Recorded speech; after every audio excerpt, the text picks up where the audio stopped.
A firefight in the jungle results in one air thief dead and one migrant wounded. Let's talk to two guys who were there.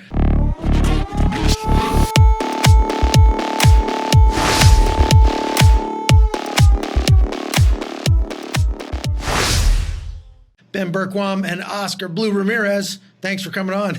It's great to be with you. Holy cow. You guys had quite an adventure this week. Your second time into the Darien Gap. Tell me about it. Tell me what happened. Well, it was, we started off from the last trip we did. We started with you guys on the Puerto Baldia side. And after that, we decided, man, what would be really cool is if we did the reverse flow trip, starting on the Panama side, going back towards Puerto Baldia. Now, why?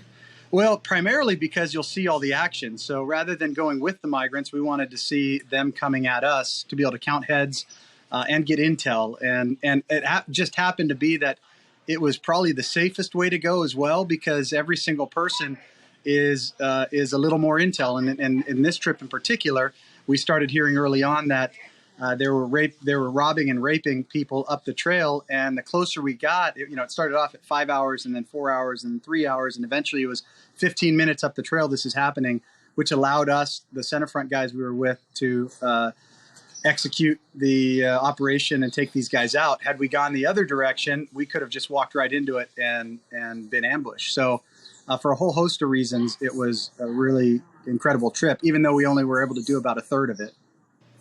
Now, I heard Oscar actually ran up and karate chopped those guys and got them to surrender. Pretty much. Tell me what happened, Oscar. Well, basically these a lot of the migrants were, as we were going up and heading to the next Tres Bocas, that is the next place that it was a little bit 3 hours away from where we were walking on their second day. A lot of the migrants were coming down and saying, hey, we just been robbed by three individuals. They're describing them, so we are actually getting all the complaints. But it was group after group after group after group. The most torturing thing was to hear the women. The women were telling us, hey, we're being raped, we're being abused, we're being sexually abused. And also to see the faces of the children. You more than have the experience of all the Darien, how it works, the experience of the children, the trauma of just being assaulted by these three individuals.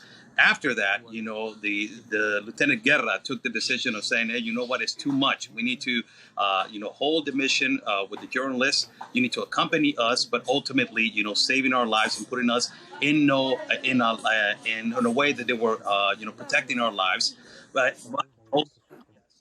also, executing the mission, and they did it perfectly. They ambushed the guys from the back. Also, they were prepared from the left side. God bless Center Front first and foremost. And they ambushed these three animals. They detained two, and the other one was neutralized immediately by one of the Center Front officials.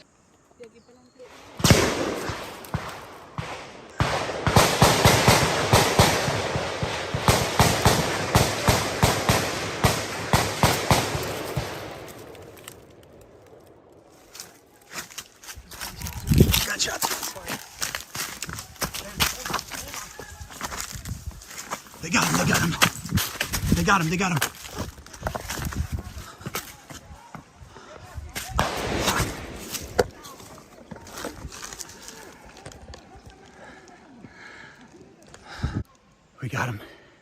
Ben.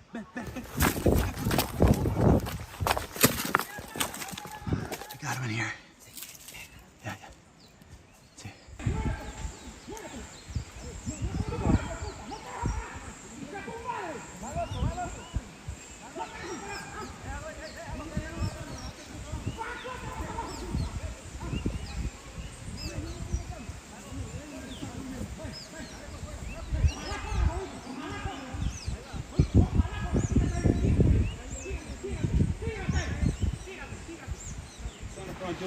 That's it.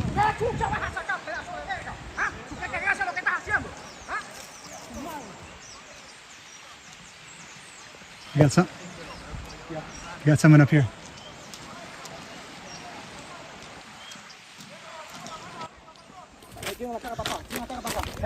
This is what secure in your country looks like. These scumbags came over from Colombia.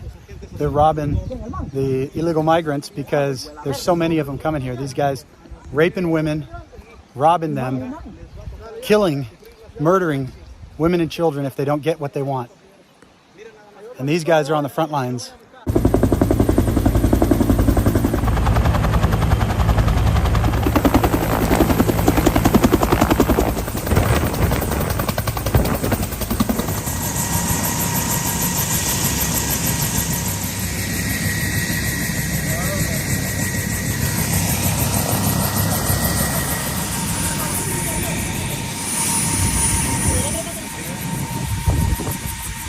He shot at first more than 8 to 9 rounds. It was crazy. He was shooting at him like crazy. Unfortunately, the way that he shot the gun, he hit a migrant. I don't know if it did it on purpose or accidentally because he was running away.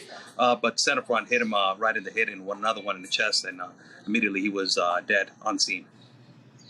So, I mean, I've been shot at a bunch, and I know the difference between being shot in your direction and a round that's actually coming close. And I heard on that video, I heard a round go by pretty close to you all. I saw you were on the ground there. Yeah, there was one. How far away were they?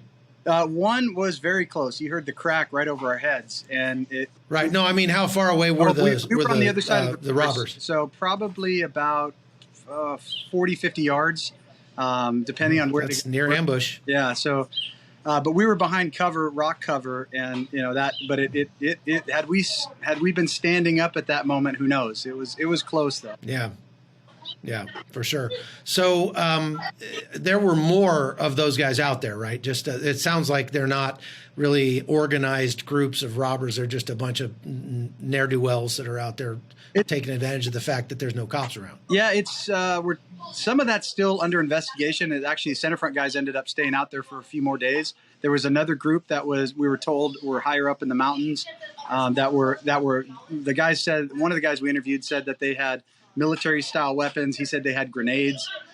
We never got confirmation on that from Centerfront, but it sounds like there may be a more well-armed group. What we were told too is this group that was there was either part of the Gulf Cartel or the FARC, the Colombian FARC. They were Colombians, and so they were. You know, some of that is still under investigation. So again, the two that they apprehended, they're interrogating now and hopefully going to find that information out. Were they wearing any sort of uniform or anything like that? No, not. Yeah, they did not look like FARC. So if they were part of it, they were not an obvious member. Yeah. Has it been as surprising to you as it has to me that even though this is supposedly trackless jungle out there, some of the most remote places on Earth, there's people all over the place out there. There's people everywhere. Yeah, and the most I think the most aggravating thing is that these three individuals, they can pass by migrants. So that's the thing that you will be. You mean they can pass as migrants? Yeah, extremely concerned of how many of these individuals they already crossed the United States of America, because they look exactly, they're dressed like migrants. They are, infiltrated possibly in groups to go back and forth to Bajo Chiquito or ultimately to go up just to get intel or to get searched. But these kind of people, if they feel that they are their life now, these criminals, if they feel like, I don't have a possibility to assault in Darien, I can go and claim asylum into the United States, and you can be easily infiltrated and cross to the United States. So that's kind of like the aggravating thing about this. And on top of that, everybody we pass, I mean, you're out there in the middle, this, and Michael knows this, and all these people, that are down here, they know this. It's the literal middle of nowhere. You're out as far remote from anyone you can imagine. And we spent all day, the second day, it was group after group after group, people from all over the world. Basically it's an easily traveled trail now, because all you have to do is follow the trash. And so you've got women and children. We had a guy from Yemen. We have people from all over West Africa coming now. We have China, the Middle East, Asia, everywhere people are coming from. So it's a wild kind of scene. I mean, it's almost surreal when you're in there. It's like, how does this is not an accidental situation. This is taken time to develop into this super highway of illegal immigration, and it's a big industry. Yeah, and it really goes back to what we saw in Nicoclí with the United Nations, the OIM over there handing out condoms and birth control and food to people, saying, "Go ahead, on your way now," and then catching them on the other side, putting them on buses, profiting on the entire thing as these people are being raped, robbed, and murdered in the jungle. Yeah, it really makes OIM and the United Nations and even the government of Panama complicit in smuggling. I mean, they are the smugglers in some sense. Yeah. And I mean, because anything that you do to make it easier, faster, cheaper, safer for these people to come through is going to encourage more of them. And that actually means that a greater percentage it really goes back to Secretary Mayorkas, Joe Biden, the Democrats, all of the NGOs in America that are incentivizing this whole. When we were down here, I was here about a year ago with Michael Yan, and Secretary Mayorkas landed, announced the controlled flow operation, and basically opened the floodgates wide open, said, come on in. And now from point to point to point, you have United Nations, NGOs working in conjunction with cartel to smuggle people all the way to the United States border and ultimately across into the United States. It's a well orchestrated operation. So Centerfront, as always, very professional, did a great job, took care of you guys and took care of themselves out there. It's obvious that they go to the range and the bad guys don't. What do you have to say about them, Oscar? Well, God bless their dear hearts, man. It's just they deliver. They executed the mission perfectly. Really, it was just planned on the moment, and it really surprised me. What really surprised me, the change of attitude that they had at the moment, because you know that they're really calm, and they're really calm people, really peaceful people in a way. But laid back. When they executed the mission, it was just a whole different scenario. They were extremely aggressive. They completely changed their perspective, and they were extremely professional, and they were hyped up to just eradicate that group little by little. And what they have said to us is that, now the word has gone out, and a lot of the Indians know that they're not playing around. That if they come over here to those specific areas, and they're people that they're foreigners, and they're bringing this kind of violence, and they're assaulting and they're raping women, Centerfront is not going to play around. If they see guns, they're going to take you out. So that's one of the things that I was, it's good that the message is getting out, and good that nobody got injured on their side. Yeah, of course. I mean, this really was a great outcome, except for the migrant that got shot. And I hear she's going to be okay, right? Yes. As far as we know. Yeah, they told us that she's stable now, and that she is going to recuperate in the next incoming hours to be released possibly tomorrow. Mm-hmm. The other guys are just cowardly waste of space. So, good riddance. Yeah. One side note on that, we did hear from the hospital that they're upset because she can't pay her bill. It's somewhere around $700, and it's ironic. You're sitting here. It's the same thing that's happening in America when you have illegal aliens coming across into America, using our hospital systems, bankrupting our hospital systems, and now a hospital down here complaining about a $700 bill from illegal migrant that got shot by these scumbags. But the truth is, she chose to make that trip as well. So there's some culpability on her part, and that's part of the message that needs to go out. Like, this is not a safe journey. It's not the way to do it. If you want to migrate somewhere, you need to do it legally, just like millions of others have done, and don't do it this way. I migrated to Panama, and I had to go through a whole process and fill out paperwork and pay money and do it legally. So they ought to have to do the same thing. Now, I read today that the number of children coming through the Darien Gap is up about 700%. Did you see a lot of kids coming through? A ton. Yes. It's still mostly men, mostly single adult men. Military-age males. Military-age males, but a ton of children. I mean, just a tragic number of children. Every single one of them, your heart breaks for them. I mean, it's misery. And one of the dads... Child abuse. We interviewed one of the dads from Ecuador, and he was almost in tears.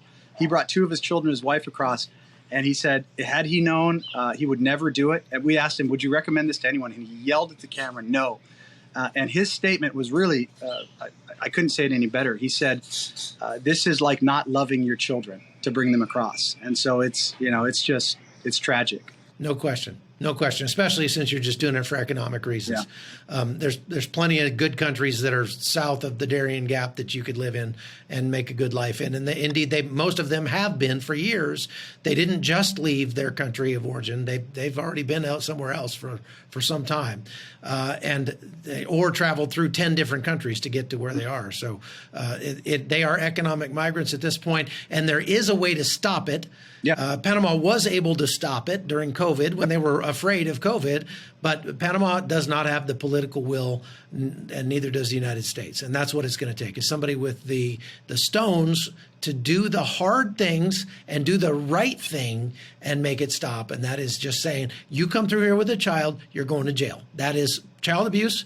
Plain and simple, you're going to jail. And they'll have to jail a few people, but the word will get out and those kids will stop coming just like that. Yeah. And, the United States could stop it in a minute by just simply saying you have to stay in Panama for a year in a camp down in the Darien jungle before you can proceed any further. Absolutely. And they would stop, because that's exactly what happened during COVID. They said, if you come into Panama, you're staying in Panama until COVID is over. And it stopped just like that. And they could do that again. It would be costly to some extent, but it'd be cheaper than us, like you said, putting them through school, paying for their medical care, get them SNAP benefits and all that stuff. And so the United States could pay for it, and it would still save us money. That's the way it goes. Well, guys, you're both heroes. You're doing great work, and I really appreciate you coming on. Thank you very much, and I look forward to seeing you. I hope to see you soon. Honored to be with you. And it's really the team down here, Matt Tomlet, Michael Yan, all of the people that have kind of set this up, that really made the connections for us to be able to even do this. So thank you. It's an honor. Absolutely. Thanks so much. Yep. Good guy. It's always a pleasure. It is an honor to be with a great American hero like yourself. So thanks so much. You too, brother. All right.